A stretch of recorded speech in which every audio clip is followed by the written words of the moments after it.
Hola, soy Arnau Martínez y a continuación vamos a hablar de la pedagogía por objetivos. Vamos a tratar el tema a partir del capítulo 5 de Jimeno San Cristán, el cual se titula La pretendida neutralidad del enfoque tecnológico. Bien, antes de hablar propiamente de esta nueva metodología por objetivos, vamos a contextualizar la época en la que surge. Esta nueva metodología por objetivos surge en la década del 40, en una época de industrialización y de posguerra. En 1945, al finalizar la Segunda Guerra Mundial, surge el conflicto que conocemos con el nombre de Guerra Fría. Esta Guerra Fría lo que hacía era enfrentar al bando oriental comunista y al bando occidental capitalista. Esta guerra recibe el nombre de Guerra Fría porque no se tomaron nunca acciones directas y fue más bien una guerra de carácter ideológico, político y económico. Bien, de este modo lo que pretendía la metodología por objetivos era configurar una aproximación tecnológica al currículum, es decir, hacer del currículum un recurso instrumental al servicio de una educación eficaz y al margen de problemas de valor. Y es de esta manera como la metodología por objetivos justifica su neutralidad.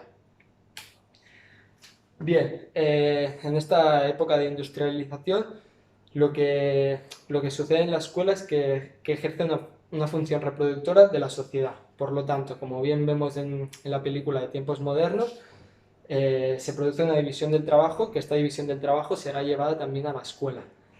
Esta división del trabajo adopta un carácter jerárquico y centralizado. De este modo encontramos distintos niveles y en el primer nivel encontraríamos el nivel de los expertos. Estos expertos lo que hacen es planificar y decidir qué hacer y cómo hacerlo. En el caso de la fábrica, el experto sería el jefe y en el caso de la escuela sería el pedagogo experto. Este pedagogo experto es externo a la escuela. Entre los expertos y los que ejecutan las órdenes de los expertos encontramos niveles intermedios. En estos niveles intermedios, en el caso de la escuela, encontraríamos al director. El director básicamente lo que haría es transmitir la información del pedagogo experto al maestro. De esta forma se considera que la faena del maestro es mecánica y simplemente el maestro es un operario que ejecuta unas órdenes. De este modo no existe creación ni discusión por parte del maestro en el proyecto educativo. Bien, otros conceptos que vemos muy bien en esta época de industrialización son los parámetros de eficacia y eficiencia. Es decir, lograr nuestros objetivos, eficacia al menor coste, eficiencia. Es fundamental entender que eficiencia no siempre quiere decir al menor coste económico. Puede ser al menor coste en cuanto a gasto de materia prima, al menor coste de espacio y una variable que se tenía muy en cuenta en aquella época era al menor tiempo.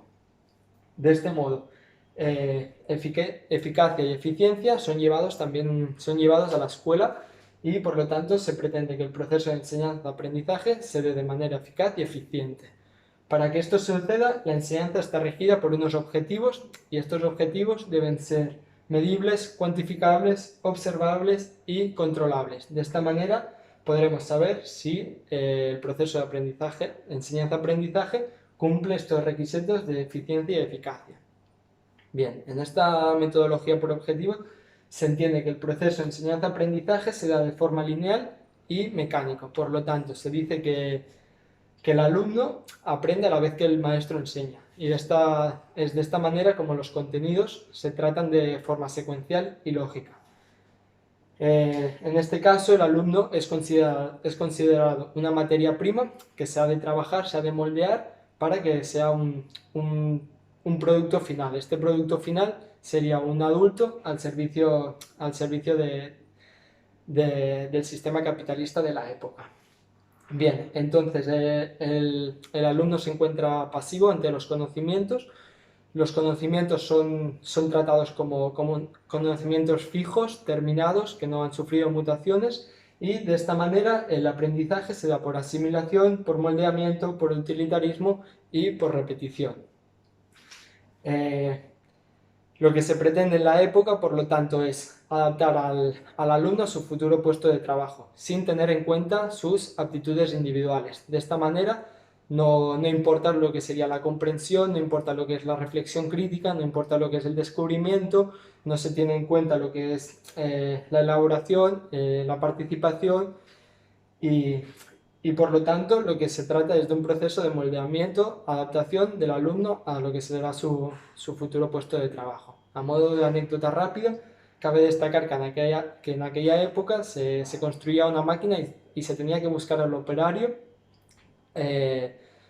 determinado para que pudiera usar esa máquina. Con el tiempo hemos hecho unas máquinas ajustables, adaptables, y ahora son las máquinas que se adaptan a las personas.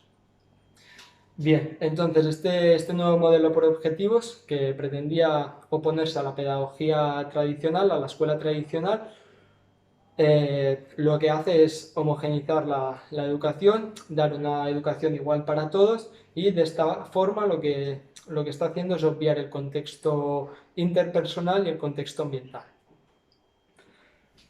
Ya para finalizar me gustaría destacar que si bien el modelo por objetivos en la mayoría de sus cosas está obsoleto y han pasado muchos años desde que surgió, muchas prácticas de este modelo siguen presentes aún hoy día en nuestras aulas. En nuestras aulas seguimos viendo cómo el alumno aprende a partir de la asimilación, sin comprensión alguna, por memorización, por repetición, y cómo los contenidos son tratados de forma fija, terminada, y no hay una construcción alumno-docente de estos conocimientos. Por lo tanto, nosotros como futuros docentes debemos estar siempre abiertos a lo que sería la reflexión, a la revisión de nuestras prácticas pedagógicas, y de esta manera cambiar en el caso que sea necesario para no caer en la monotonía y en la mecanización de nuestro trabajo. Bueno, a partir de todos estos argumentos, hemos visto cómo Gimeno Sancristán desmonta esta pretendida neutralidad del enfoque tecnológico, y vemos que esta neutralidad es falsa. Hoy día sabemos que la escuela convive con la sociedad, y por lo tanto escuela y sociedad se encuentran en relación, se encuentran en interacción, y de este modo es imposible afirmar una neutralidad del currículo. De este modo la escuela, el currículo, siempre va a estar atravesado por cuestiones políticas, por cuestiones económicas, culturales, históricas y ambientales.